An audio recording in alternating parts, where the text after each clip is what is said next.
খুদে খরগোশ আর বুদ্ধিমান কচ্ছপ। একদিন রঙিন এক বনে থাকত টুনটুনে, খরগোশ, টুকু আর শান্ত কচ্ছপ কোকো।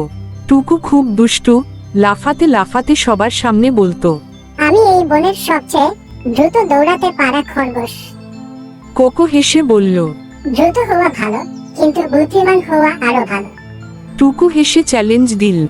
চলো কোকো, দৌড় প্রতিযোগিতা করি, দেখা যাক কে জিতে আর কে হারে। সব প্রাণী জড়ো হলো।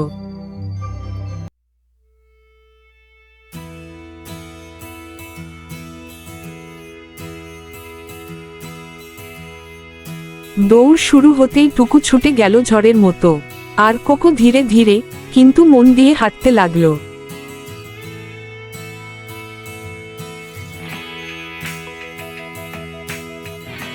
কিছু দূর গিয়ে টুকু ভাবল, অনেক পিছনে আছে তো কচ্ছপ, একটু ঘুমিয়ে নেই, তারপর নয় যাব। বলেই গাছের নিচে ঘুমিয়ে পড়ল।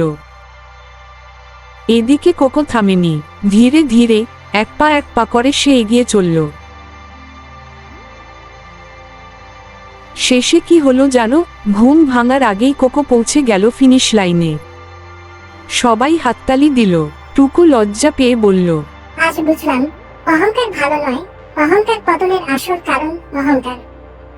কোকো মুচকি হেসে বলল, ধৈর্য আর চেষ্টা থাকলে জয় নিশ্চিত। শিক্ষা, ধৈর্য ও পরিশ্রম সবসময় গর্বের চেয়ে শক্তিশালী।